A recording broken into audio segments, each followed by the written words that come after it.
Esta es la tarde en el continente americano.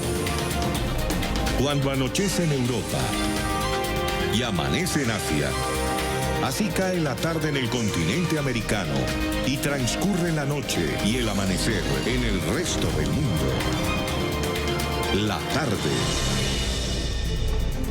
Hola, bienvenidos a la tarde de NTN 24, el canal de las Américas. Soy Idania Chirinos. Como siempre, un gusto y un compromiso estar con ustedes cada día. He decidido disolver constitucionalmente el Congreso.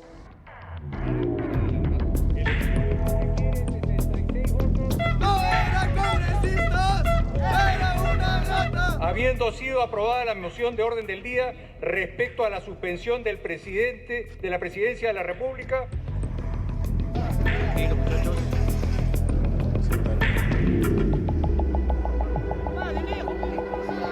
Juráis por estos santos evangelios desempeñaros como presidenta en funciones ante la suspensión del presidente Martín Vizcarra Cornejo. Sí, juro.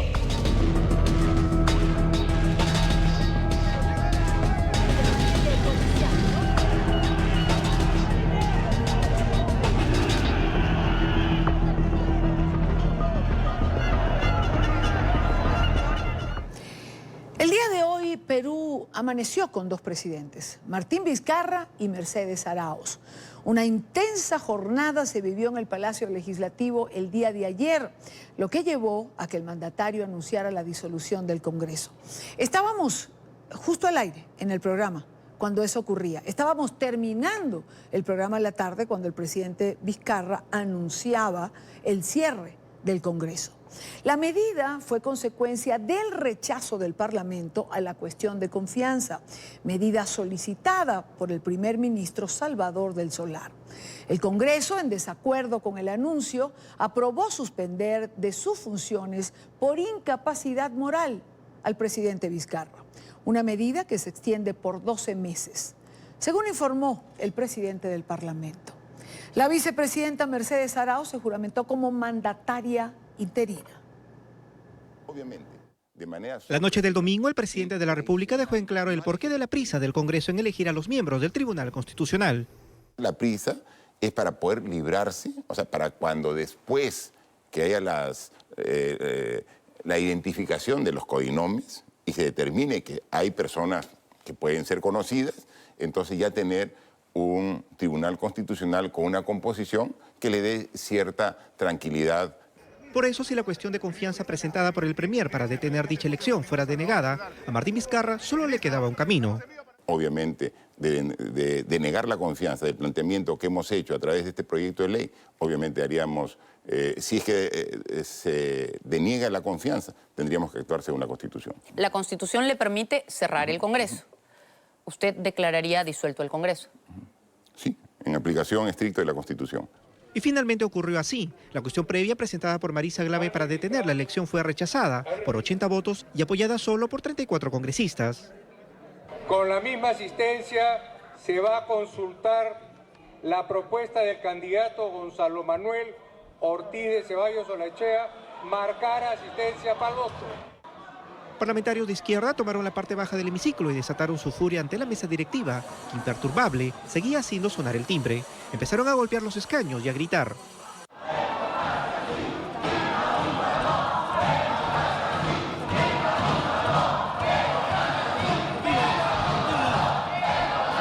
Fuerza Popular también salió al choque y cada bando luchaba por mover más su bandera. En medio del alboroto, la votación confirmaba que todo estaba consumado. 88 votos a favor, 3 en contra, 2 abstenciones. En consecuencia, el señor Gonzalo Ortiz de Ceballos Olaechea ha sido elegido magistrado del Tribunal Constitucional. Casi al mismo tiempo se ejecutaban dos medidas en escenarios distintos. Vizcarra aparecía ante el país para cumplir su promesa. No se dio la prioridad que la cuestión de confianza merece y luego se aprobó el primer miembro de un tribunal exprés en una dudosa votación, he decidido disolver constitucionalmente el Congreso y llamar a elecciones de congresistas de la República. Mientras que en el Congreso ya disuelto se aceptaba la cuestión de confianza del presidente del Consejo de Ministros. 50 votos a favor, 31 en contra, 13 abstenciones. Ha sido aprobada la cuestión de confianza planteada por el señor Salvador del Solar Labarte. Pero la Echea suspendió la sesión anunciando que se le comunicaría al presidente Martín Vizcarra la decisión tomada, pero esto sería solo el inicio del final, cual castillo de naipes en caída. Esto es más o menos el resumen de cómo ocurrieron las cosas y cómo se llegó al final del día con estas dos medidas. La disolución del Congreso, por una parte, y la suspensión del presidente Vizcarra por la otra. Es decir, una confrontación de poderes en este momento es lo que se presenta en el Perú. ¿Qué dijo la vicepresidenta Mercedes Araoz, que fue juramentada en el Congreso como presidenta interina y que pasa a jugar un papel importante en el desenvolvimiento de los acontecimientos a partir de ahora? Veamos. Lo más fácil hubiera sido renunciar y negarme a asumir el compromiso que tuve cuando fuimos electos como plancha presidencial en el 2016.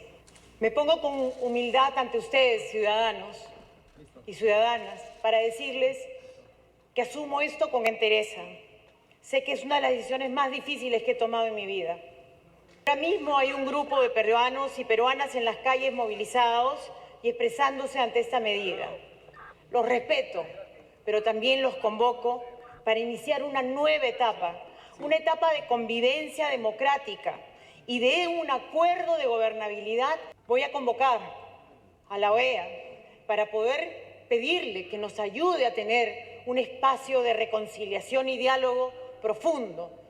La grave crisis institucional que vive nuestro país esta tarde ha terminado con una medida inconstitucional del presidente Vizcarra, que ha anunciado una ilegal disolución del Congreso de la República, aún después de que se le otorgara la confianza solicitada, y estoy asumiendo temporalmente la presidencia de la República, por lo menos respondiendo a que el presidente Vizcarra ha fallado al no haber cumplido con 3 artículos constitucionales y según el artículo 117 ha incurrido en causal por grave infracción constitucional. Eran las palabras de Mercedes Araoz, la vicepresidenta, en el momento en que fue juramentada por la Cámara. Hay, por eso decíamos al comienzo, 2 presidentes en este momento en el Perú. Es la noticia más importante del día, es la noticia dentro de la región. Hoy han circulado fotografías del presidente Martín Vizcarra con el alto mando militar, lo que ha hecho que muchos otros recuerden momentos de la historia en que Fujimori, por ejemplo, disolvió el Congreso y también apareció al lado de los militares. Diferencias sí las hay, de todo eso vamos a conversar con nuestro próximo invitado. También ha circulado algún comunicado que no hemos podido comprobar de una parte del ejército, pero firmado solo con seudónimos, donde se mostraría una fractura dentro de las Fuerzas Armadas y cada una de estas partes estaría con el Congreso o con el presidente Vizcarra. ¿Constitucionalmente está bien lo que se ha hecho? ¿Constitucionalmente el presidente tomó la medida necesaria? Esto es lo que vamos a conversar con nuestro próximo invitado, Luis Giacomo, abogado constitucionalista. Abogado, buena tarde, gracias por acompañarnos. Buenas tardes y a tu disposición para las preguntas. Creo que podemos comenzar por lo que decía anterior a presentarlo, constitucionalmente el presidente Vizcarra tomó la medida que marca o señala la Constitución? No, desgraciadamente no. Desgraciadamente, por error propio o por error de sus asesores, tomó la medida equivocada, porque porque por el mismo excelente informe que nos antecedió, se le concedió la medida de confianza. El propio informe reconoce que se le concedió la medida de confianza. Esto es, el Parlamento dijo, sí, acepto tu medida de confianza. Y él recurre a una trampilla lingüística diciendo confianza fáctica. Es decir, si bien me la concedieron, no es como yo la pedí. Y eso no es posible hacerlo en un marco constitucional. Máxime con un precedente. El día viernes de la semana pasada, el Congreso le denegó la cuestión de confianza porque era un tema de cambio de constitución. Y las cuestiones de confianza no pueden versar sobre cambios constitucionales, sino solamente sobre cambios sobre leyes orgánicas. Eso en principio. Y en segundo lugar, ¿hasta dónde llega la incongruencia? En esta segunda medida de confianza solicitada, ¿no? Aparte que se le concedió, ¿no? Era una medida de confianza, digamos, absolutamente extemporánea. El proceso de elección de los magistrados había iniciado ya hace un año, y además de eso, es una facultad exclusiva del Congreso. Sin embargo, aún así se le concedió. Mi opinión, no mi cátedra, sino mi opinión, es que el Congreso estaba ya sentenciado a ser presuntamente disuelto desde mucho antes. Y esto quiero explicarlo en términos de política nacional, si me lo permites. ¿Cómo no? Por favor. Si me lo permites. Claro, claro. Hay una palabra en el ambiente político limeño que grafica todo esto. Se llama chinchero. ¿Qué es chinchero? Un aeropuerto en una región del Perú que fue ilegalmente concedido a una empresa y cuya firma de ello lleva la firma del señor Vizcarra, que es responsable del daño económico y jurídico de ello. Hay todo un expediente penal al respecto. Creo que el propósito de Vizcarra, al forzar esta figura de la cuestión de confianza, es cerrar el Congreso, gobernar a solas 5 años, el quinto año, y que nadie lo juzgue por esto. Eso es lo que en política nacional se percibe. Pero volviendo a la pregunta, no es constitucional disolver el Congreso por una cuestión de confianza otorgada. Ahí hay una incongruencia completa. Pero a ver, abogado, la cuestión de confianza, entiendo, es una herramienta constitucional que tiene el presidente en un momento determinado para pedir al Congreso un sí, un cheque en blanco ante una crisis cualquiera que él considere que tiene que asumir de una manera extraordinaria. ¿Es así? Sí. ¿Es un instrumento constitucional? Sí. ¿Que puede pedir el presidente al Congreso? Sí. Pero no bajo cualquier circunstancia. Me explico. La del viernes, como lo expliqué, implicaba un cambio constitucional. Y esa ya no es una cuestión de confianza, según sentencias del propio Tribunal Constitucional. Y en este caso, en el caso de la cuestión de confianza de ayer, involucraba una facultad exclusiva del Congreso. Facultad exclusiva del Congreso. El Poder Ejecutivo no puede pedir una cuestión de confianza sobre un asunto que no le compete. Sí lo podría pedir, por ejemplo, bajo un presupuesto, para pedir más presupuesto nacional. Sí lo podría pedir en el caso de un TLC. Sí lo podría pedir en el caso de una guerra. Pero no bajo una cuestión que no es de su competencia. Tanto el viernes como el lunes, la cuestión de confianza estuvo mal planteada. Y eso me lleva a mí a afirmar, y esto ya, hablando ya en términos de política nacional, el verdadero motivo de la pretendida disolución del Congreso. Lo cierto es que el presidente Vizcarra destituye el Congreso por no tener la cuestión de confianza, porque había sido nombrado un magistrado de la Corte Constitucional, entiendo, los que el presidente Vizcarra no quería que se nombrara. Exactamente. has puesto una pica en Flandes, has acertado completamente. No quería que se le nombre porque es un magistrado experto en el caso Chinchero. Experto en el caso Chinchero, que es el caso que ya mencioné. Claro. Es más, ha escrito varios artículos sobre ello, lo cual echa aún más sombra sobre esta pretendida disolución del Congreso. Y si me permites unos 30 segundos... Por favor, ¿no? por favor. Fue vergonzoso ver a la bancada de izquierda protestando como si el Congreso fuera una plaza pública, dañando en el hemiciclo del Congreso hay un estrado que es de Miguel Grau, nuestro máximo héroe nacional.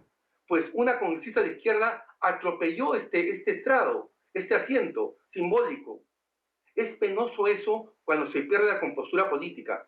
Y finalmente añado, es penoso también observar que la gente que ha protestado y que está protestando contra ambas medidas, no suma más de 500 personas.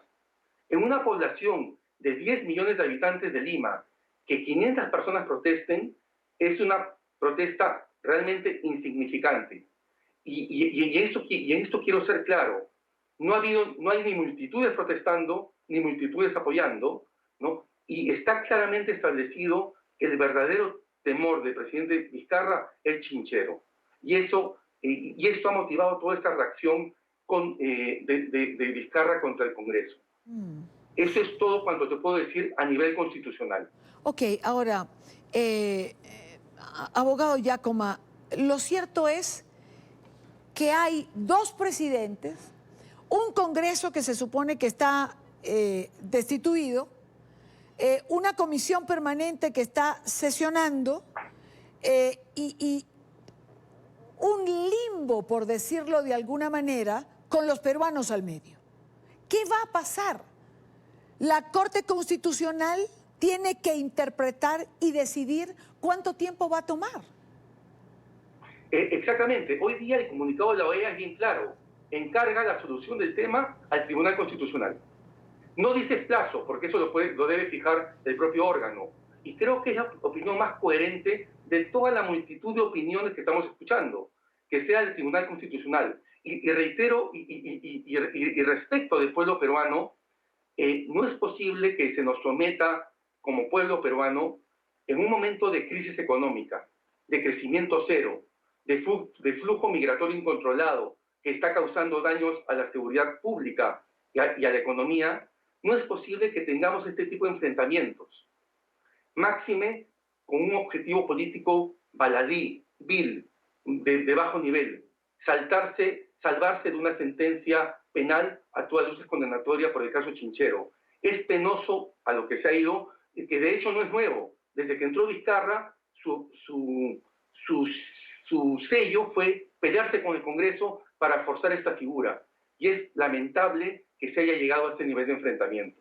El caso Chinchero que usted menciona que estaría involucrando, donde estaría presuntamente involucrado el presidente Vizcarra, ¿está en tribunales? Es decir, ¿eso tiene un proceso judicial?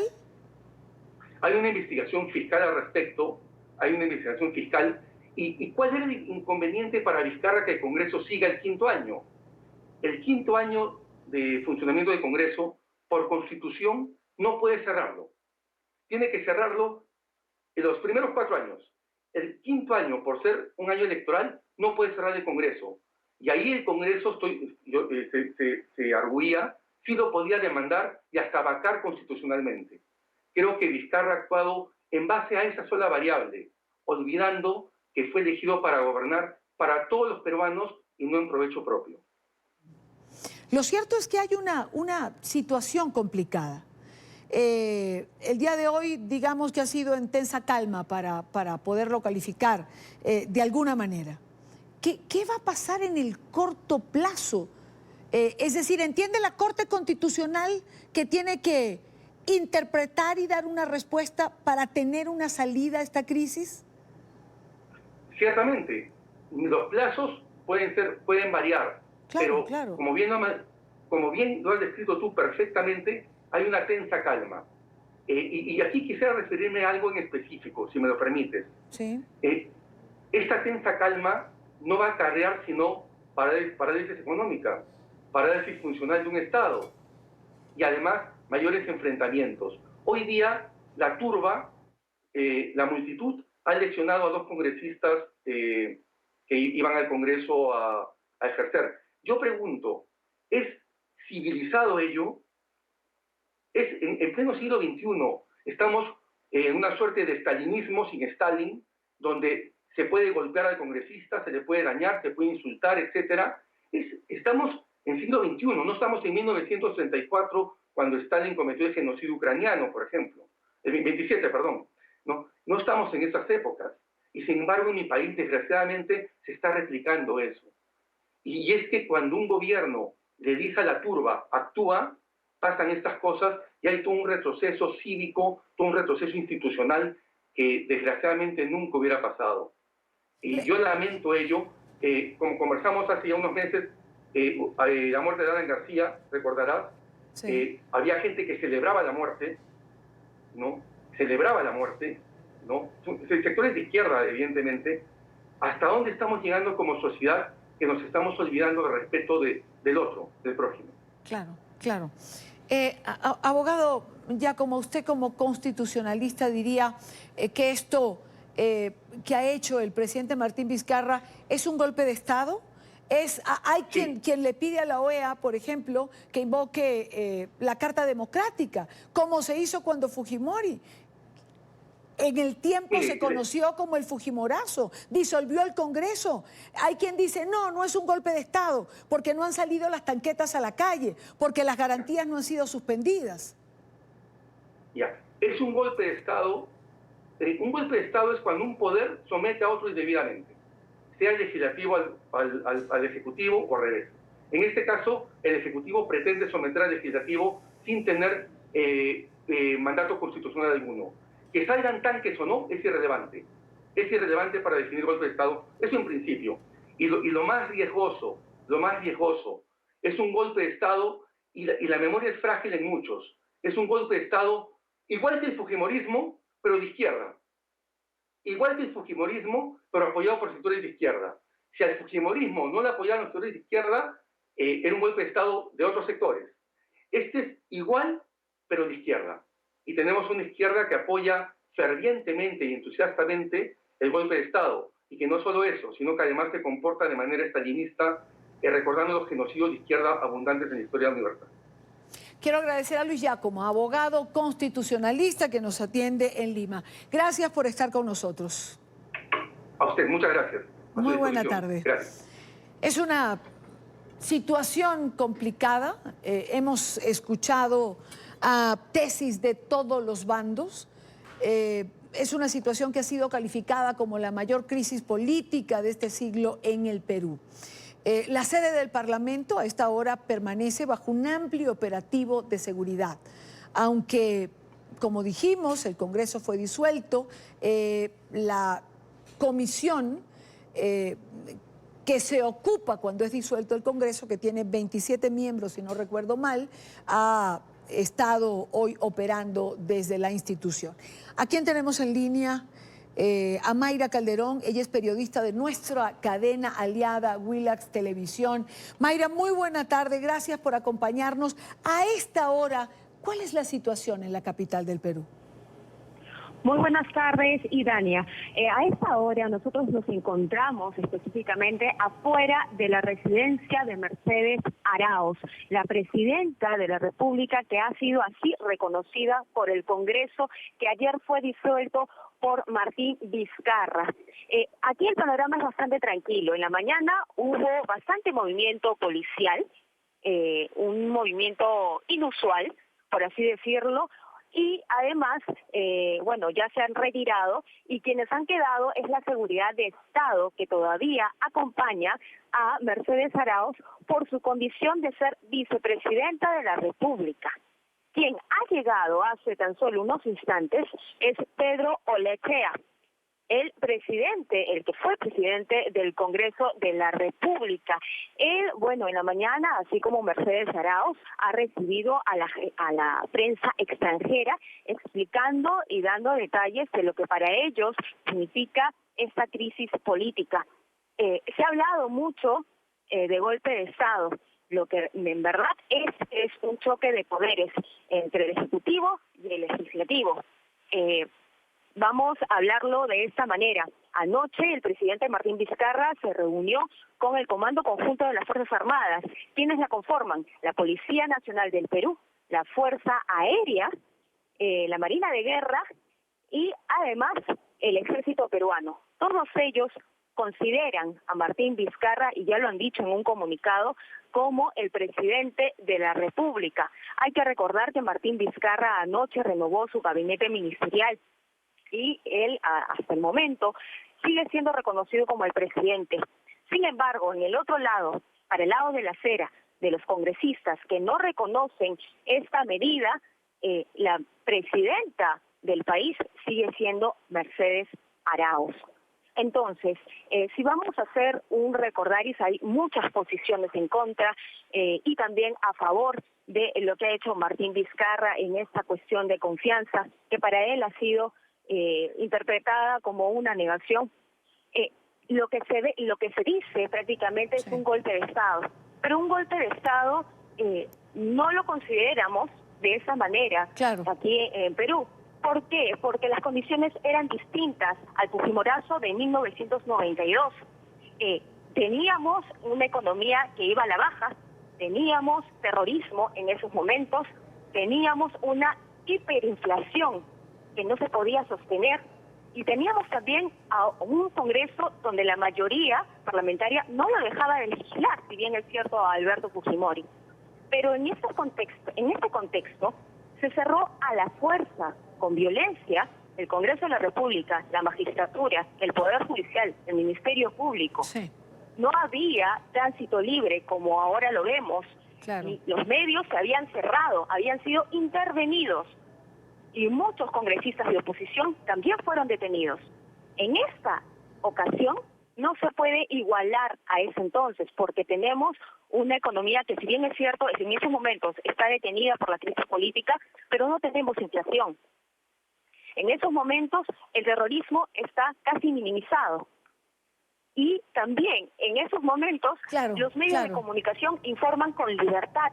Claro, es lo más importante. La circunstancia es otra, completamente, y eso, como señala nuestra colega Mayra Calderón, se ve en las calles de Lima, en las calles del Perú. Mayra, te agradezco muchísimo estos minutos con nosotros para actualizar lo que pasa en este momento. Muchísimas gracias a ti. Muy buena tarde. Son las 4:33 minutos en Lima. Nos acompaña ahora Verónica Mendoza. Ella es líder del movimiento Nuevo Perú. Fue candidata a la presidencia por la coalición Frente Amplio en las elecciones generales del 2016. Logró el tercer lugar con 18,8% de los votos válidos emitidos. Señora Mendoza, bienvenida. Buena tarde. Gracias por acompañarnos. Le agradezco su tiempo. Sé que ha estado allí, pero tratamos de entender y de escuchar todas las aristas de esta complicada situación que vive su país. Bienvenida. Y Dania, muy buenas tardes y muchas gracias por su preocupación y la de su canal por lo que está ocurriendo en nuestro país en estos momentos. ¿Qué está ocurriendo? Porque pareciera que hay una óptica distinta de acuerdo a quien uno pueda preguntarle a un abogado constitucional. Es más, aún los abogados constitucionalistas tienen distintas formas de ver lo que ha ocurrido.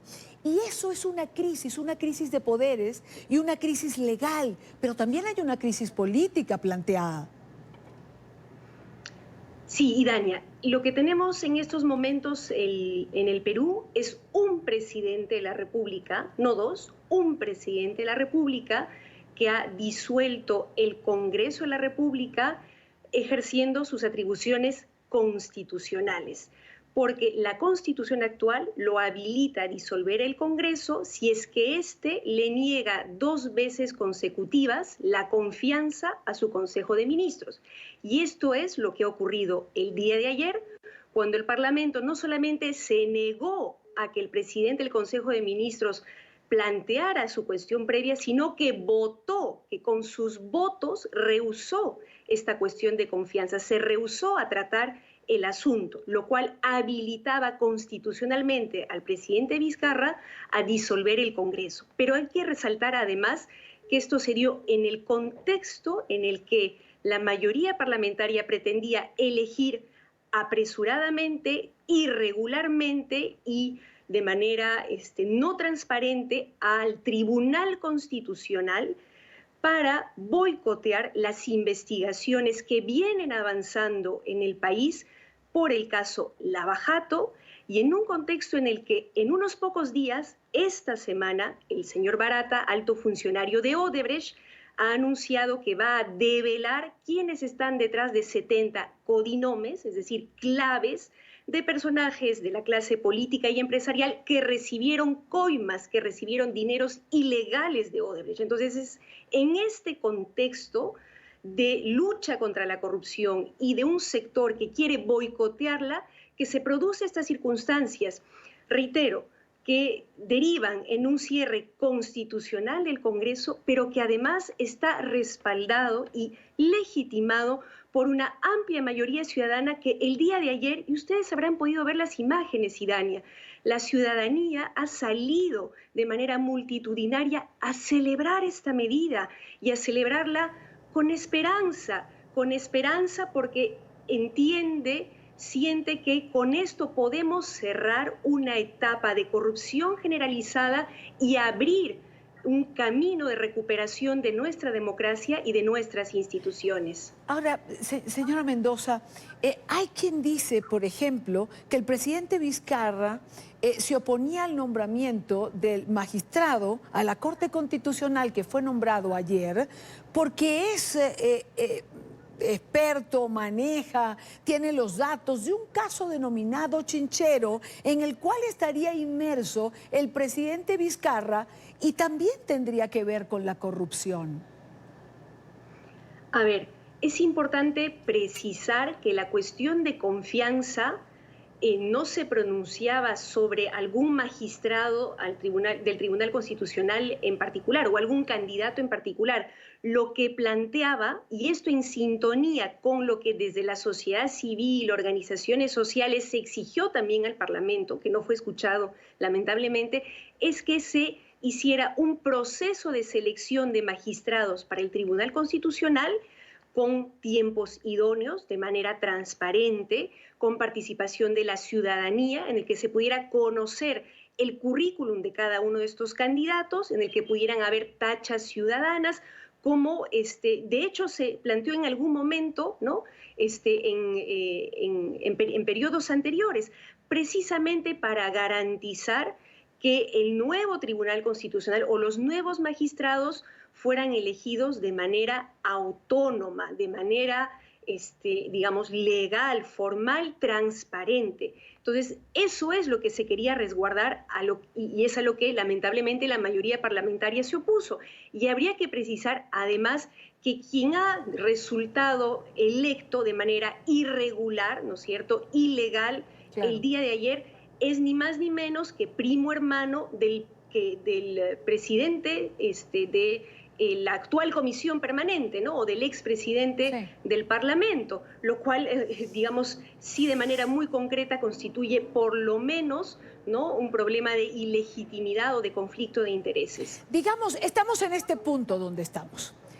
La OEA recomienda que la Corte Constitucional interprete y dé una solución a la crisis por la que atraviesa el país. ¿Está usted de acuerdo? ¿Tendría que acogerse o tendrían que acogerse los poderes a lo que decida la Corte Constitucional? Eventualmente se podría hacer un camino y estoy absolutamente segura de que el Tribunal Constitucional terminaría de ratificar lo que el pueblo peruano también ha ratificado multitudinariamente ayer en las calles. Esta ha sido una medida perfectamente constitucional que nos permite además generar un desenlace a esta crisis política que no es de ayer ni de antes de ayer, que venimos viviendo en el Perú a lo largo de los últimos años y particularmente meses, donde a raíz del estallido del caso Lava Jato se devela la corrupción generalizada en distintas entidades del Estado. Nos damos con las circunstancias en las que todos nuestros expresidentes elegidos en democracia lamentablemente están siendo procesados por corrupción y con ellos altos funcionarios, empresarios representativos de la clase empresarial tradicional, etcétera, etcétera.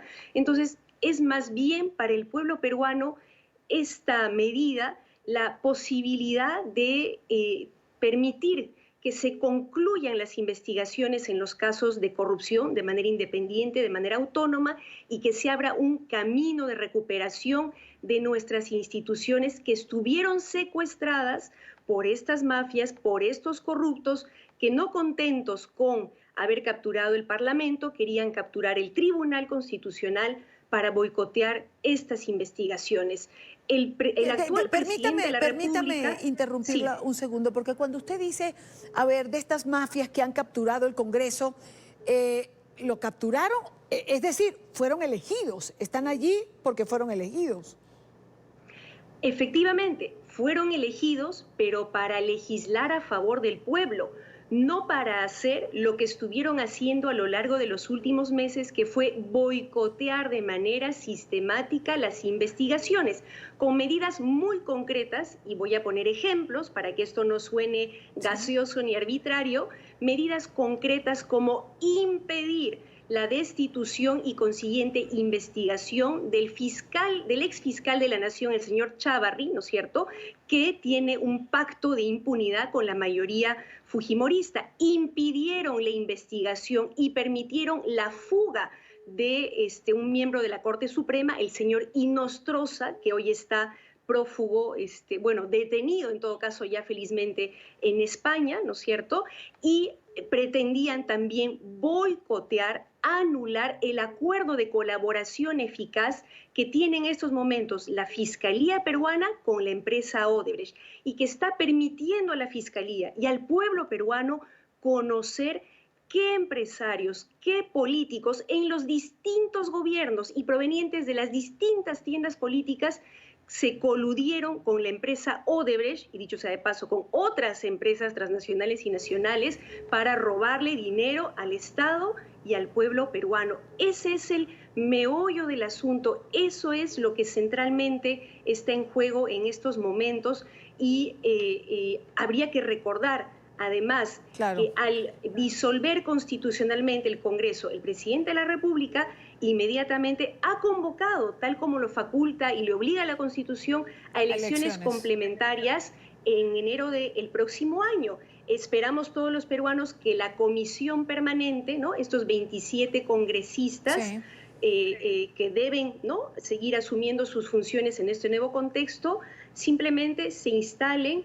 y procedan a ejercer sus funciones como corresponde. Entonces, si todos cumplieran su parte, si todos respetaran la Constitución, rápidamente podríamos entrar en un escenario, digamos, de normalización que nos permita seguir encarando la cotidianidad, pero también iniciar, ojalá, un proceso de transición democrática para evitar que este tipo de crisis y estas vergonzosas historias de corrupción, evitar que se vuelvan a repetir en nuestro país.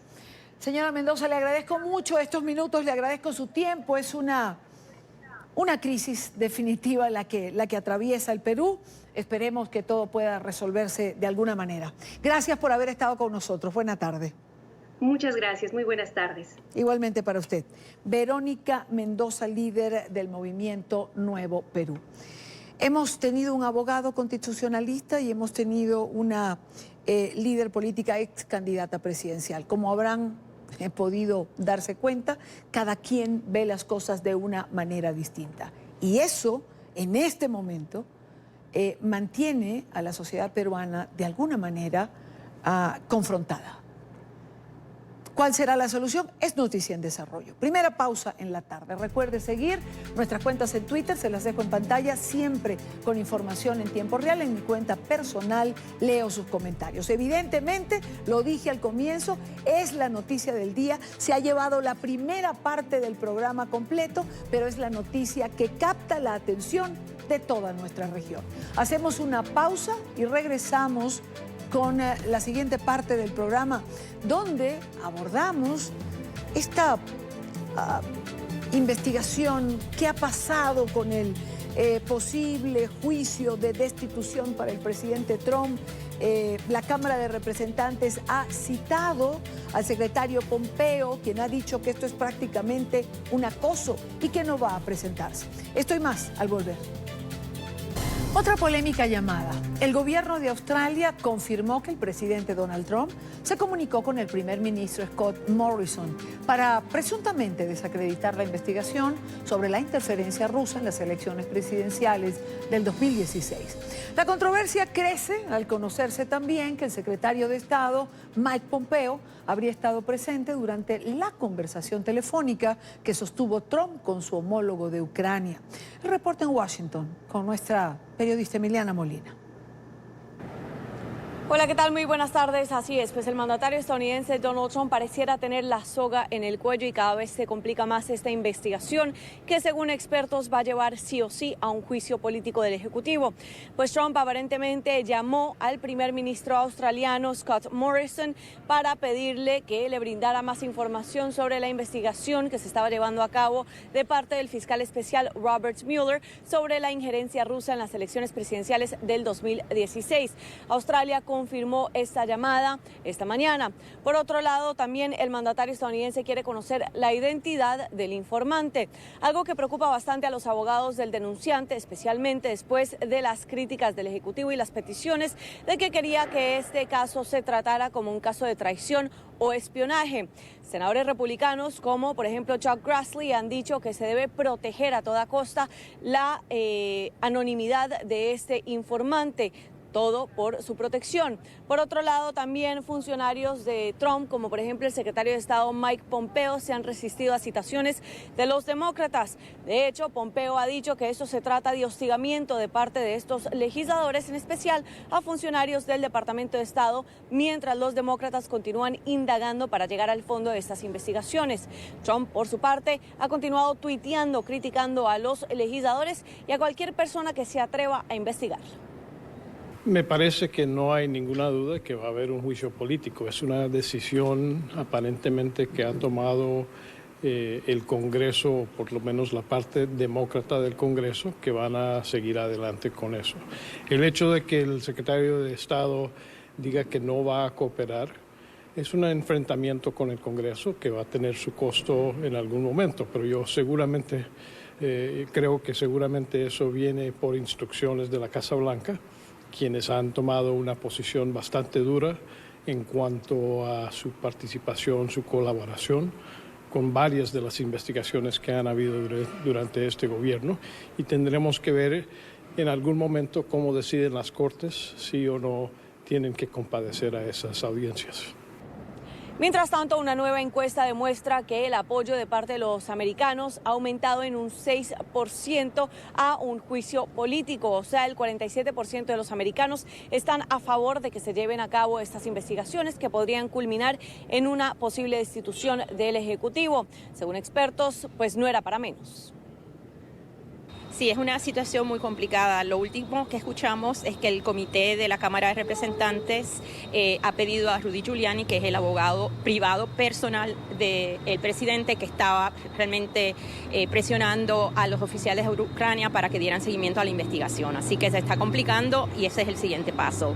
Lo de Pompeo también es muy complicado porque él lo negó y lo negó repetitivamente en todas las entrevistas que se hicieron el día que sale el documento donde describen la conversación. Entonces se nota, ¿verdad?, que hay una manipulación y están ocultando realmente lo que ha pasado.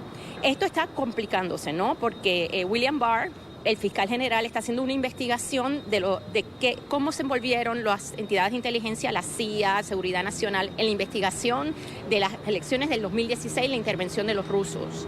Y está el problema de Ucrania, que está unido a esa investigación, pero específicamente tiene que ver con los fondos que el Congreso de los Estados Unidos había asignado para la defensa de Ucrania. Eso es seguridad nacional, ¿no? Hay unos fondos del Congreso, hay una decisión del gobierno y Trump y sus aliados de manera privada, para los beneficios privados de la reelección del presidente, lo están tratando de manipular. Así que estamos con dos historias paralelas que en momentos se unen. Rudy Giuliani, el abogado personal del mandatario estadounidense, está entre los funcionarios que también han recibido citaciones de parte de los demócratas, mientras que estos continúan indagando y también están pidiendo ya las transcripciones de las llamadas de Trump con otros líderes extranjeros, incluido Vladimir Putin, el presidente de Rusia. Esta es toda la información que tenemos desde la Casa Blanca. Emiliana Molina para NTN 24. Gracias, Emiliana. Gracias por la información, por actualizarnos la tarde de hoy. 5:57 minutos, hora Costa Este. Quiero saludar. Ayer hablábamos en el programa con Luis Alvarado, analista republicano, y conversábamos sobre todo esto. Hoy quiero darle la bienvenida a Daisy Báez, analista política demócrata y ex representante estatal de la Florida, y ver desde ambas ópticas lo que está ocurriendo. Señora Báez, bienvenida, gracias por estar aquí. Muchas gracias, Viviana. Un honor y un privilegio estar con ustedes. Muchísimas gracias. ¿Pudiera, con todo esto de ahora de la llamada de Australia y de las otras transcripciones que se están pidiendo de conversaciones del presidente Trump, pudiera inferirse, por lo menos con las dos que se han conocido, que para el presidente Trump llamar a sus homólogos, representantes de gobiernos, para hablar de temas que para algunos pueden ser de seguridad de Estado, es algo cotidiano, frecuente?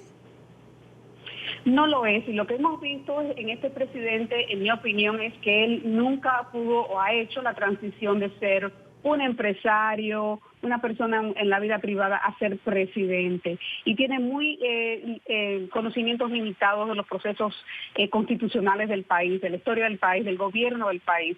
Y no ha tenido interés en entender ni aprender cómo funcionan estos procesos.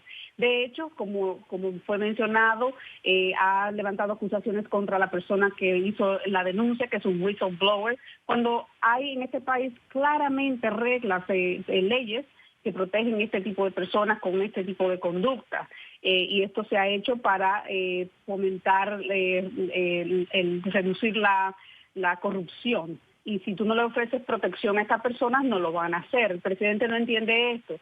Además de eso, se ha justo ha creado un gabinete que está con él, cuyo principal propósito parece ser las necesidades del señor Trump, ni siquiera del presidente ni de la nación. Tenemos a Rudy Giuliani interfiriendo, que aunque se designa como abogado privado del presidente, está envuelto en muchos asuntos del Estado. Igualmente tenemos al fiscal de la nación, William Barr, cuya misión principal es las necesidades de la nación, las prioridades de la nación, y lo que tenemos es una persona que lo que está es avanzando las necesidades del presidente o las prioridades del presidente.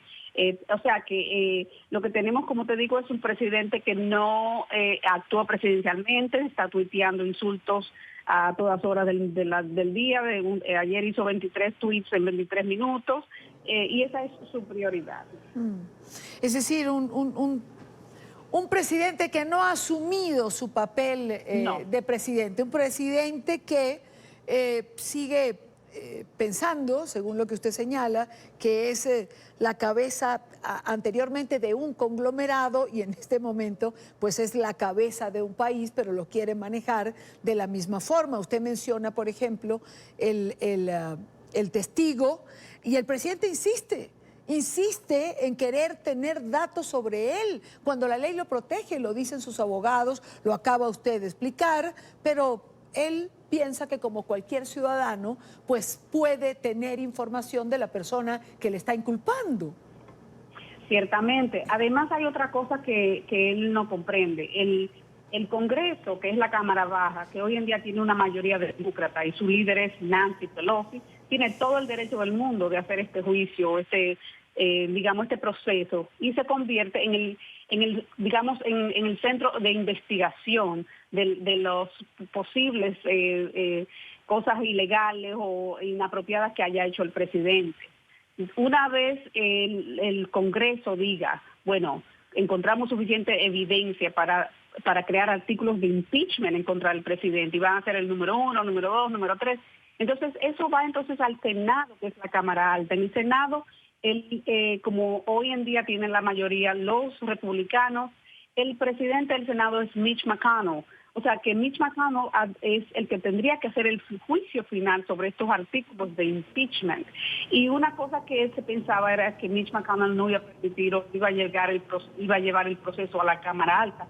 Pero ya ayer se declaró diciendo que si la Cámara Baja hacía los artículos de impeachment, él los iba a oír en el Senado. Así que el presidente Trump debería estar con sus allegados, con sus confidentes, creando una estrategia política de cómo van a lidiar esto, pero él es muy indisciplinado y en vez de hacer esto está tuiteando insultos, tuiteando querellas, tuiteando alegaciones, y esto lo va a llevar a él a tener más problemas, claro, porque eso es ahora evidencia que el Congreso puede usar en su contra. Claro, pierde el presidente Trump apoyo dentro de su propio partido. Ayer recuerdo una frase de Luis Alvarado que decía: el presidente Trump no es el republicano que yo quiero ser.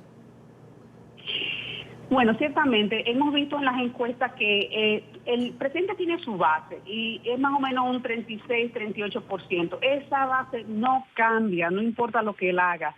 Recuerda cuando él dijo en su campaña que si él iba por la Quinta Avenida y mataba gente, que su base como quiera lo iba a seguir. Y él tiene la razón. Esa base no cambia. Lo que sí cambian son los independientes. Los demócratas siempre van a estar con su lado y con su partido. Pero esa masa del medio, esa franja independiente que tú puedes mover de un lado a otro, esa es la que le está perdiendo. Las encuestas son muy claras y lo indican, que esos números han cambiado solamente en la última semana por 9 puntos. En otras palabras, más personas hoy en día piensan que el presidente que se ha presentado evidencia de que él ha hecho cosas mal hechas y lo creen y piensan que el proceso de impeachment es apropiado. El secretario Pompeo considera un acoso de la Cámara de Representantes el citarlo a él y a otros funcionarios de la administración. ¿Es un acoso? Claro. Puede negarse a ir, pero ¿cómo luce esto, no? Bueno, se ve un poquito feo y difícil porque en el pasado las agencias y las personas del gabinete respondían a supinas y a pedidos de investigadores de la Cámara, ambas de la Cámara Alta y la Cámara Baja, de los comités de investigación. Pero estamos viendo, al igual que con muchas otras cosas, que nada es como era antes con este presidente. Las cosas que se esperaban y eran usuales y costumarias y razonables en tiempos pasados no aplican a este presidente. Él hace las cosas cuando quiere, como lo quiere, y ya ordenó a las personas allegadas a él a que no cooperen, no participen. Pero lo que no entiende él es que esto se puede construir como una obstrucción a la justicia, y esto le va a hacer más daño al final. Pero esto es difícil para sus allegados hacerle entender a él, porque él él tiene siempre su sui generis, su manera de él hacer las cosas, que no se mide, no mide lo que dice, sale en la televisión, tuitea cosas que lo pueden llevar a tener más problemas o a considerarse como obstrucción de justicia. Ahora, señora Báez, temas como estos no terminan profundizando la división que en este momento se percibe dentro de la sociedad estadounidense. Es decir, hemos visto sociedades polarizadas, más en nuestra región que en los Estados Unidos. Y en este momento vemos Estados Unidos tan polarizado como puede estar Venezuela o como puede estar el Perú. Ciertamente, está muy polarizado. Los allegados al presidente, los republicanos, los de la derecha, van a siempre acusar a los más de la izquierda, más demócratas, de que están usando esto como una manera de hacerle daño al presidente. Recordemos que también hay 23 senadores que están para reelección el año que viene, en el 2020. Ya estamos en los últimos 12 meses de campaña electoral del 2020. Y además estas personas van a tener que regresar a sus distritos a explicar su actuación política. Y muchos están en distritos que se consideran republicanos, algunos no, algunos están en distritos que son swing, o sea, pueden moverse de un lado a otro. Estos senadores y congresistas que tienen que volver a esos distritos van a tener que pensar muy bien su actuación al plano nacional, porque van a tener que reelegirse, van a tener que correr una campaña política y explicar su posición. Daisy Báez, analista política demócrata y representante estatal de la Florida. Señora Báez, gracias por su tiempo. Siempre, a la orden. Muy buena tarde. Son las 6:06 en Caracas, Venezuela. Tiempo de una nueva pausa en la tarde de hoy. Aún queda más. Hoy nos acompaña Héctor Chamis. Hoy es martes. Retomamos nuestra conversación de los martes. Y a propósito de la crisis del Perú, hablamos del papel de la OEA dentro de nuestra región. ¿Ha cambiado la OEA su percepción? ¿Habrá elecciones? ¿Debe continuar el secretario Almagro? De esto y más, ya venimos. Continuamos con más en la tarde de hoy. En medio de la crisis política local que se ha producido en el Perú, en medio de todo ese ambiente tenso del día de ayer dentro del Congreso, otro acto de xenofobia contra la comunidad venezolana se registró. Esta vez, los actos de discriminación ocurrieron allí, en el Parlamento, cuando la diputada Esther Saavedra del partido Fuerza Popular arremetió contra los migrantes que han huido del régimen de Maduro, calificándolos de vándalos. En su intervención ante el Pleno, Saavedra aseguró que la orden del presidente debería ser cerrar las fronteras y expulsar a todos los venezolanos. 1 millón de inmigrantes, entre legales y ilegales, entre trabajadores y bandidos, delincuentes. Tienen que comer, tienen que dormir, vienen a quitar trabajo a nuestros peruanos, señores. Señor presidente, por intermedio suyo decirle al señor Vizcarra, qué grande le ha quedado el cargo. Quiero decirle por intermedio suyo, presidente, es el presidente de todos los peruanos, no de los extranjeros que vienen delincuentes, no de venezolanos, malos o buenos, tienen que salir del Perú, que se evalúe, señor presidente. Cerrar la frontera así como lo hacen otros países. También protejamos nuestra soberanía y a los nuestros, no solo de la delincuencia. Esto ocurría dentro del Parlamento del Perú. A propósito de esto, políticos, organizaciones de la sociedad civil y ciudadanos en Caracas se manifestaron en rechazo a estos actos de xenofobia de los que han sido víctimas los migrantes venezolanos en el Perú. Frente a la Embajada de Lima en Caracas, piden o han pedido que los derechos de los migrantes no sean vulnerados. Este es un informe de Oliver Fernández. Los venezolanos que se han ido solo buscan condiciones dignas para vivir, pero hoy son rechazados en algunas zonas del Perú. O sea, por eso que apelamos a la humanidad. O sea, el que se fue del país, se fue con una ilusión de darle una mejor calidad de vida a sus hermanos aquí en esta tierra. Se fue buscando una mejor garantía de educación para sus muchachos. Pero no solo eso, es que el problema no solo es el problema del trabajador. El problema es que el que se fue está buscando una condición humana de supervivencia. Ni siquiera de sobrevivir o de vivir, sino de supervivir. O sea, superar su crisis propia. Entonces, lo lógico es apelar a la humanidad. Se han registrado manifestaciones y agresiones en contra de los venezolanos, generalizando y poniendo en riesgo la integridad física. No, pero que no me pueden quitar mi producto. A la vez, ¿con qué voy a comer yo? ¿Con qué como?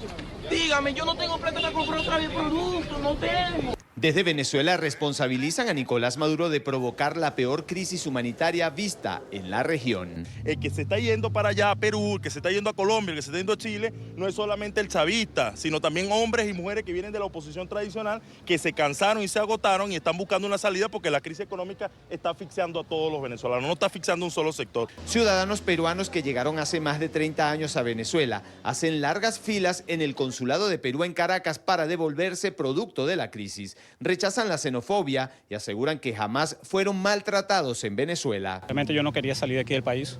Como le digo, yo me considero venezolano. Por todos los años que tengo viviendo aquí, amo a Venezuela, pero nos lleva a esta situación, pues. Es decir, usted ahora se devuelve a su país buscando un mejor futuro. Más que todo para mis hijos.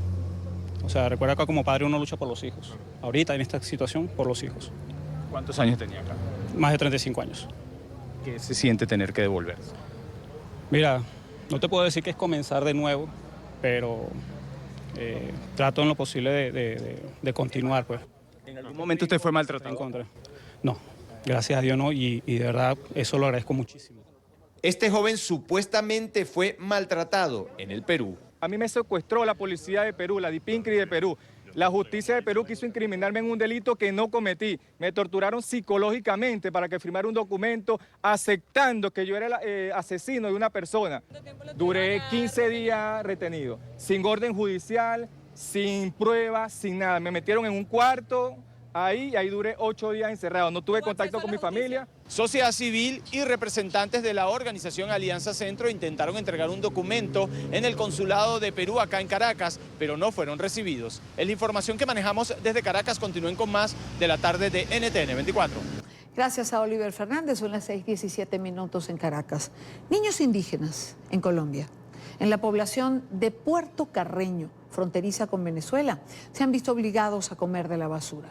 Esta situación que vamos a ver a continuación ocurre desde hace más de un año y ya había sido denunciada por la Defensoría del Pueblo en Colombia, pero no ha sido posible evitar que esto siga ocurriendo con estas familias colombianas y venezolanas. Las imágenes fueron logradas por un equipo periodístico de nuestra cadena aliada en Colombia, Noticias RCN. 25 minutos después de iniciar la grabación en el basurero, ocurrió la escena del niño de la gorra amarilla y el plátano que encontró en la bolsa.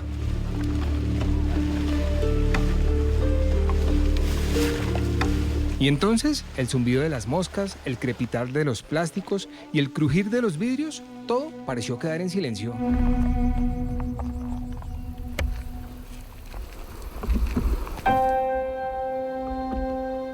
Mediodía, sol en su punto más caliente. La escena del niño está en medio de otras que superan cualquier calificativo y pasan a los terrenos de lo inverosímil. Personas que escarban en la basura, personas que buscan algo que les pueda servir en esta montaña de desperdicios, moscas y olores. Personas que comen cualquier mendrugo que aquí encuentran. Es mediodía y ocurre en Puerto Carreño, la capital del departamento de Vichada, en Colombia.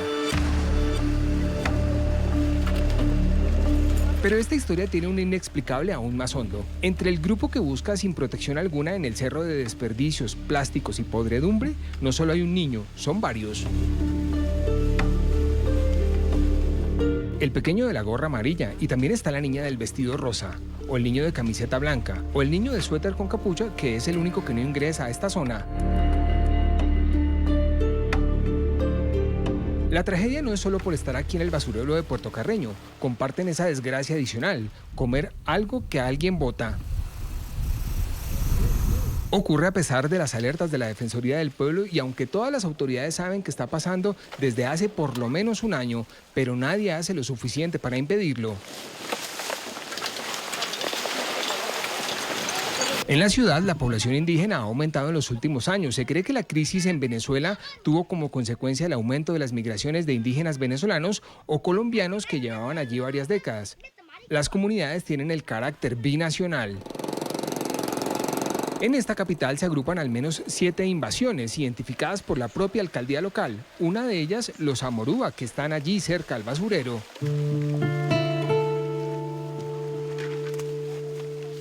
Nos han dado los equipos de protección necesarios porque estamos aquí en el botadero de basura de Puerto Carreño. Esta es la difícil, muy difícil situación que viven decenas de familias indígenas, algunos de ellos venezolanos, otros colombianos, que vienen aquí a buscar algo entre los desechos de los demás, comida o algo que sirva para después revender. Dicen los operarios de aseo que siempre que llega un camión ocurre lo mismo, la fila de indígenas listos para buscar entre los paquetes. Aquí, este joven de amarillo parece darle indicaciones al que viste de verde sobre lo que va a ocurrir a continuación. Inicia la descarga de basura. Caen los desechos. Los muchachos que estaban encabezando la fila toman direcciones contrarias en torno a la montaña que se va formando. Eligen bolsas con rapidez. Es una absurda competencia. Los operarios lanzan voces de advertencia.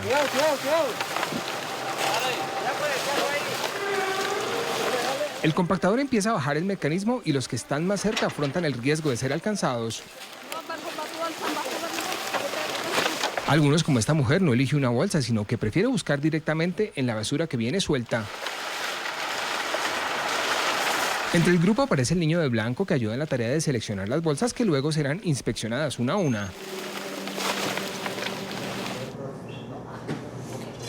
Esta Es la nota que ha circulado desde el día de ayer y que ha provocado reacciones en Colombia.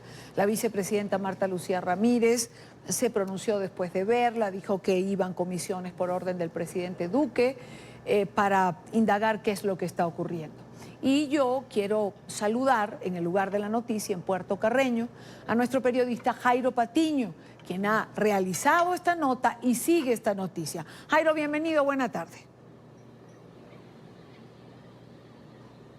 Hola Idania, me da mucho gusto saludarla aquí. Estoy muy cerca de territorio venezolano, usted lo sabe. Mire, el río Orinoco pasa a unos kilómetros de donde me encuentro y esta es una esquina de Colombia muy privilegiada porque está rodeada, mire, más adelante el río Vita, el Orinoco ya le decía, y atrás el río Meta.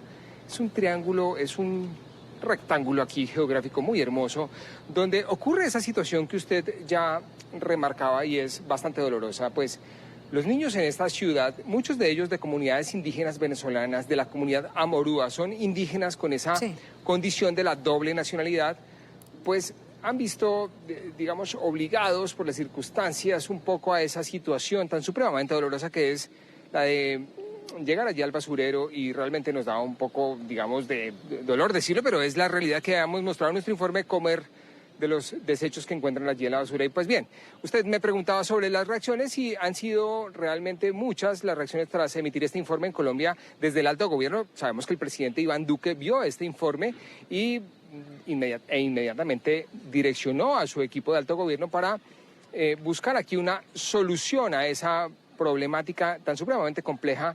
Y es que realmente es, si uno lo enuncia nuevamente, bastante asombroso. Niños comiendo de la basura. Pues bien, hoy ha llegado aquí una comisión encabezada por el Instituto Colombiano de Bienestar Familiar, 3 ministerios, entre ellos el de Vivienda y el del Interior, y altas consejerías del gobierno colombiano para verificar qué es lo que se puede hacer, qué está pasando con los programas de comedores comunitarios que, valga la pena decirlo, son manejados principalmente por la Iglesia Católica aquí en esta ciudad, que es bastante activa en esta atención de las comunidades venezolanas que llegan a esta ciudad. Y pues tras su recorrido, la directora del Bienestar Familiar ha ido a uno de los hogares de estas familias de indígenas amorúa y pues ha tenido entre las conclusiones que pues van a tener albergues, van a desembolsar recursos y pues van a hacer planes de contingencia que por ahora, Idania, son anuncios y por supuesto estaremos atentos a ver de qué manera se concretan. Es todo lo que le cuento por ahora. Estoy en tierra fronteriza, muy cerca de Venezuela, aquí en la esquina de Colombia, en Puerto Carreño. Por ahora, eso es todo desde acá. Gracias, Jairo Patiño, gracias de verdad por el reporte y por estar allí. Seguramente tendremos la oportunidad en lo que queda de semana de hacer un nuevo contacto.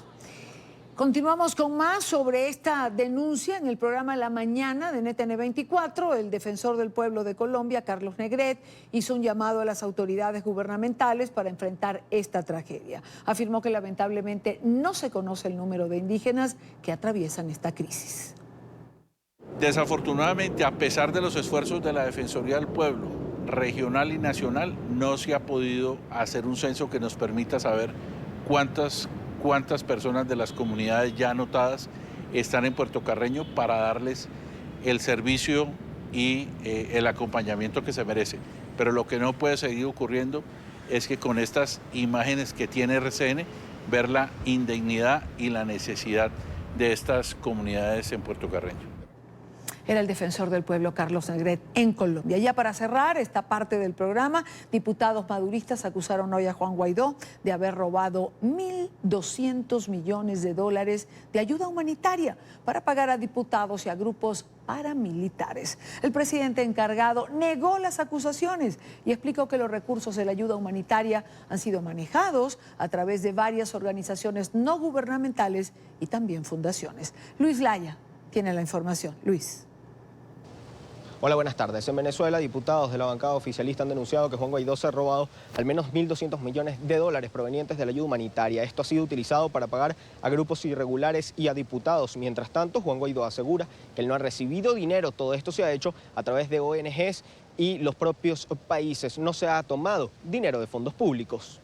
Y quien funge como director de debate anda metido en negocios oscuros a través de Cristalex para entregarle circo al capital privado y el país requiere una explicación.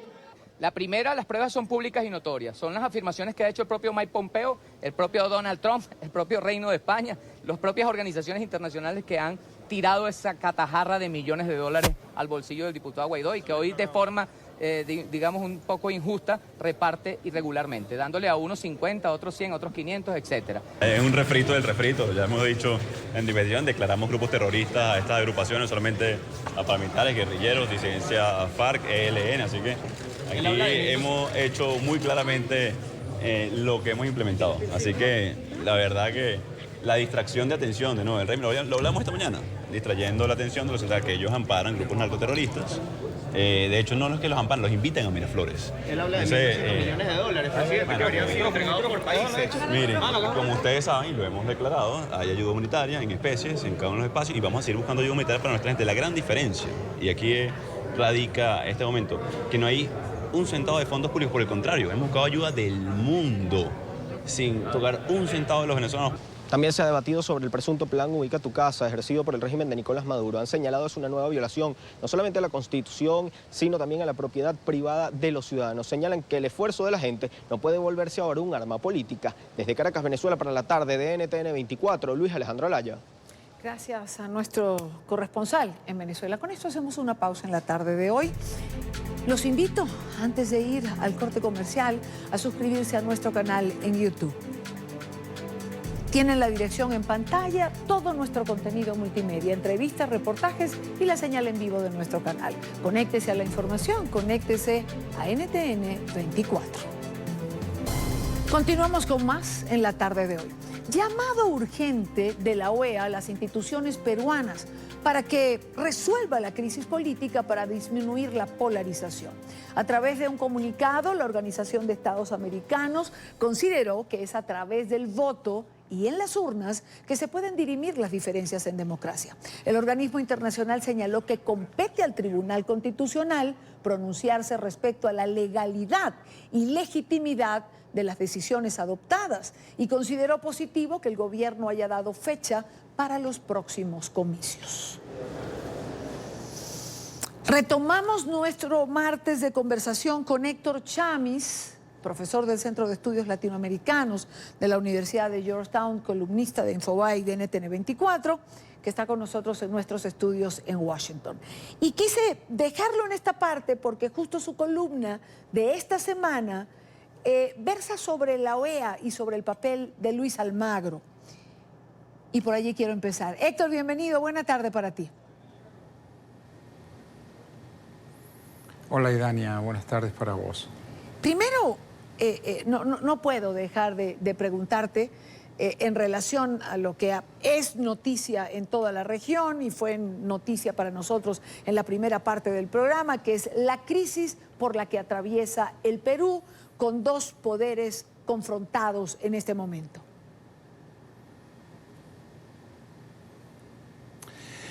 Bueno, hay tantas recomendaciones, tantas reflexiones que uno puede hacer sobre el caso. En primer lugar, alguna histórica que tiene que ver con Perú. Digamos, esto en Perú tiene un significado especial y muy traumático.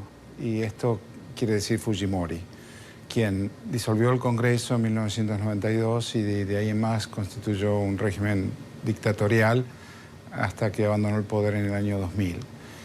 Un régimen, una dictadura y una dictadura corrupta que además violó derechos humanos masivamente. Entonces, esto tiene recuerdos muy traumáticos, como decía, para Perú en su historia. Vale la pena recordar que la Carta Democrática Interamericana, firmada en Lima en 2001, año y medio después de la salida de Fujimori del poder, fue específicamente por esa experiencia, fue específicamente porque había un nuevo tipo de autoritarismo, alguien que podía llegar al poder por las urnas y una vez allí desmantelar las instituciones de una democracia constitucional y regir de manera autoritaria. Entonces, precisamente esto evoca todo aquello. En segundo término, es complicado y es preocupante la existencia de dos gobiernos. Hoy pensaba en Venezuela, donde también hay dos gobiernos. Entonces, este es un camino resbaladizo y peligroso en la región si es que una rama del Estado establece un gobierno paralelo a la otra rama del Estado.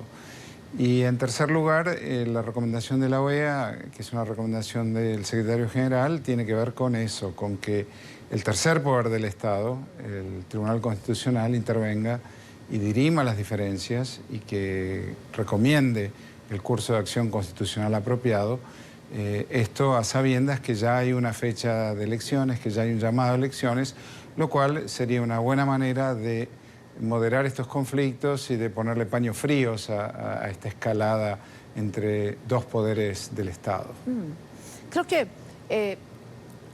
esto de los poderes me parece una estupenda manera de plantearlo. Es decir, el tercer poder del Estado, el judicial, debe interpretar y mediar entre el Ejecutivo y el Legislativo. Finalmente hay que interpretar la Constitución y darle una salida a la crisis que hay. Pero de Perú hemos hablado bastante en el programa de hoy. Quería irme por lo que tiene que ver con tu columna y por el papel de la OEA a raíz de este comunicado, haciendo este llamado para buscar una salida. Este es el papel de la OEA, mediar, convocar, asumir los problemas de la región con posiciones. Bueno, el papel de la OEA es exigirle a los Estados parte cumplir con las obligaciones contraídas, que son obligaciones que los Estados tienen entre sí, en las cuales fueron firmadas, esos tratados y pactos y acuerdos fueron firmados de manera libre y voluntaria por todos los Estados. Y de eso se trata un régimen internacional. La OEA es un régimen internacional. Los Estados ceden una porción de la soberanía, pongámoslo así, a efecto de ser fiscalizado por otro Estado, parte, socios de estos acuerdos, y que los obliga a mutuamente a cumplir con lo pactado. Entonces la OEA es este régimen internacional de vuelta, esta organización cuya misión es precisamente exigirles cumplimiento y que ese cumplimiento es muy simple, es observar los derechos humanos, respetarlos y protegerlos y tener formas de gobierno democráticas, basadas en un sistema de partidos plural, con separación de poderes y derechos y garantías constitucionales para los ciudadanos. Entonces, cuando un miembro de este club, de este régimen internacional, se aparta de eso, bueno, la organización tiene la obligación de recordárselo y exigirle que regrese a esos términos firmados. La OEA, Héctor, digamos que tuvo un tiempo en que su papel se diluyó, por decirlo de alguna manera.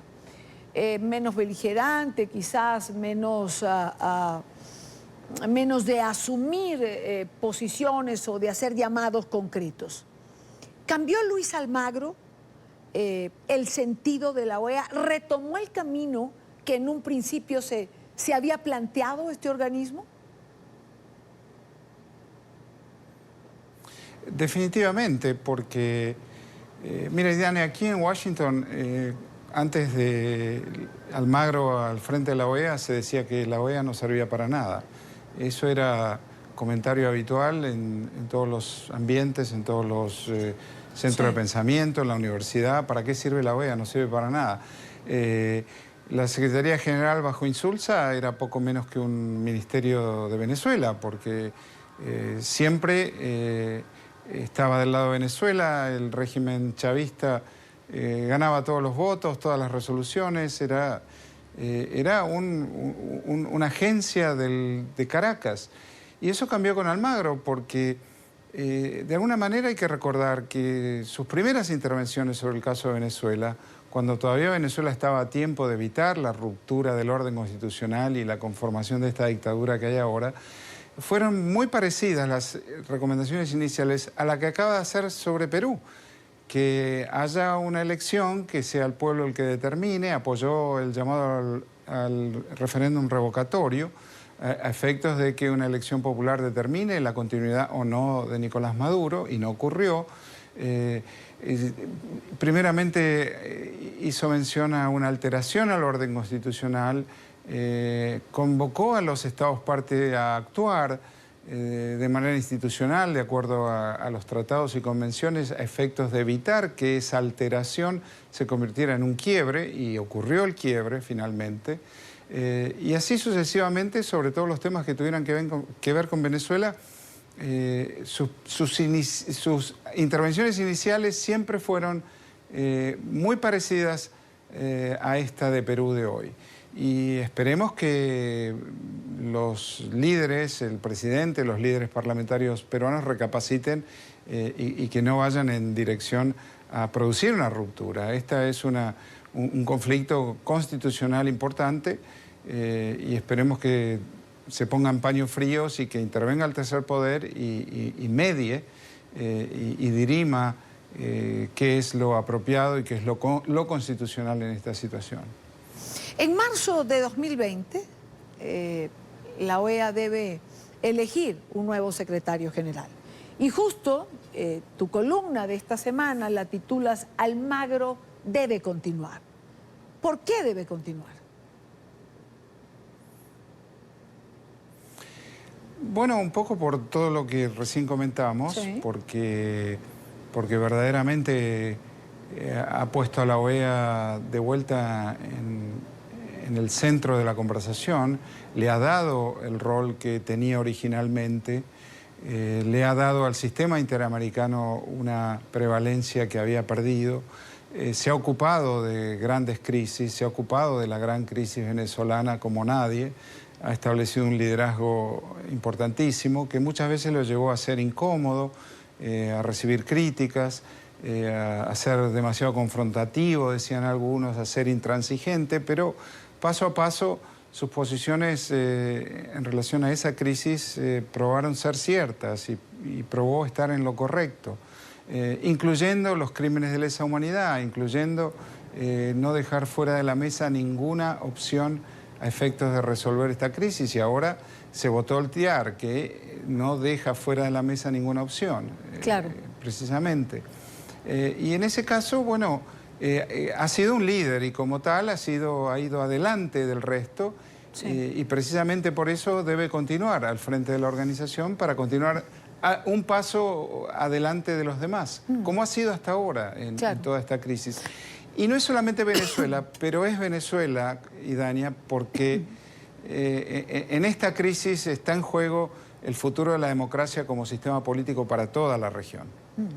Ahora, Héctor, ciertamente Almagro ha sido un líder, pero también ha sido un líder criticado por confrontador, quizás por llamar a las cosas por su nombre, quizás por no practicar como señalas, una diplomacia, o como dijo el presidente Duque, una diplomacia meliflua, una diplomacia sin sentido o sin posiciones. Hay para quien esto no necesariamente siempre une, sino que separa.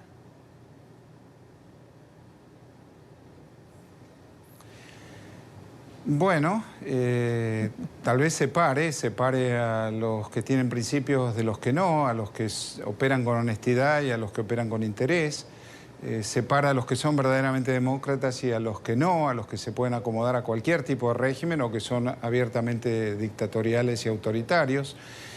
Y si esa es la separación, a mí me parece bien, digamos, me parece bien su diplomacia sin eufemismos.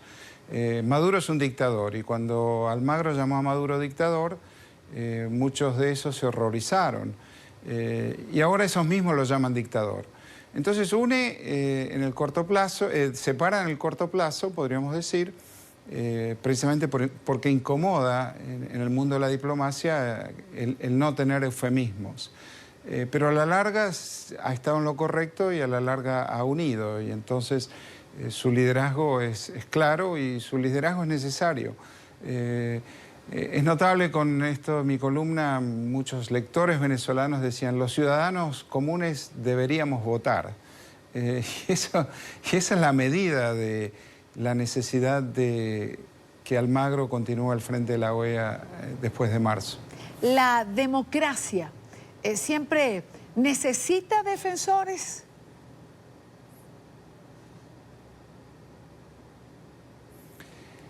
Siempre necesita voces de alerta, necesita voces que nos llamen la atención, que nos recuerden que no podemos darla por sentada, que veamos que la democracia puede desgastarse, puede erosionarse, puede derivar en otro tipo de régimen con demasiada facilidad. Ese es el peligro de estas crisis, que comienzan y si uno no las detiene a tiempo, terminan en Venezuela, por ejemplo.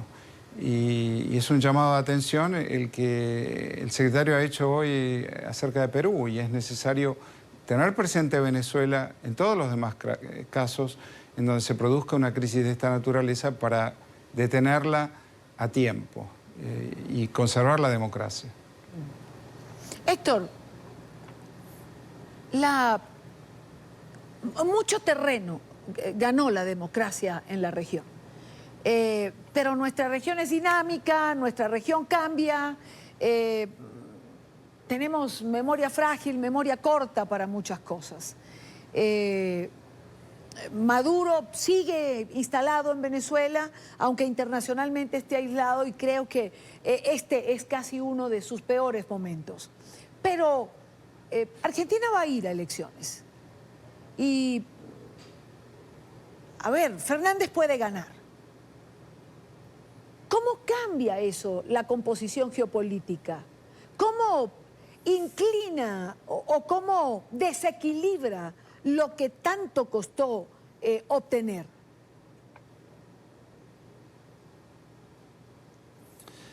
Bueno, claro que sí, podría suceder. También hay elecciones en Uruguay y es poco probable que gane el oficialismo. En Bolivia. Los dos candidatos de oposición han dicho que apoyarán a Almagro. Hay elecciones en Bolivia, no es claro el resultado tampoco. Las elecciones en los tres países están abiertas. Yo diría que la más abierta es la de Bolivia, porque las encuestas sugerirían una segunda vuelta electoral en donde Evo Morales perdería. Bueno, veremos qué ocurre.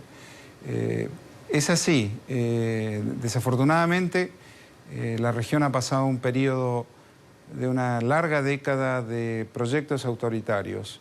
Algunos se han consolidado, como ha sido el caso de Venezuela. El caso de Rafael Correa fue un proyecto autoritario que no se consolidó y el presidente Lenín Moreno hoy actúa bajo los principios fundamentales de la democracia constitucional, y enhorabuena que eso ocurre. Evo Morales es popular, pero también se ha alejado en diferentes oportunidades de esos preceptos, y los Kirchner en Argentina otro tanto. Y además que han tenido posiciones internacionales más cercanas al chavismo, siempre cercanas al chavismo. Entonces eso es dinámico. En tanto estas fuerzas políticas no comprendan que la democracia sin estructura constitucional no es democracia, porque la democracia es llegar al poder por el voto, pero es también gobernar de acuerdo a ciertas normas y límites al uso del poder público. Y también la democracia es alternancia, porque el mismo partido o el mismo hombre o mujer en el poder indefinidamente tampoco es democracia. Claro. Siempre que conversemos sobre esto, tengámoslo presente y entonces podremos volver a lo que es propio del sistema interamericano, que es democracia y derechos humanos, a sabiendas que sin democracia no habrá derechos humanos. Ciertamente, así es. Héctor, gracias como siempre por estar con nosotros, por compartir lo que es noticia y que esta semana además estaba muy relacionado con tu columna. Gracias por estar aquí. Gracias, Idania, a ustedes. Hasta siempre. Muy buena tarde. Pausa en el programa. Llegamos al final de la tarde de hoy. Gracias por habernos acompañado. Gracias por estar allí, por seguirnos cada tarde. Nuestras plataformas se las dejo en pantalla. Twitter, Instagram, nuestro canal en YouTube, nuestra página web. Conéctese en NTN24, conéctese a la información. Mañana les espero a la misma hora para compartir, debatir, analizar la agenda informativa del día. Buena tarde para todos.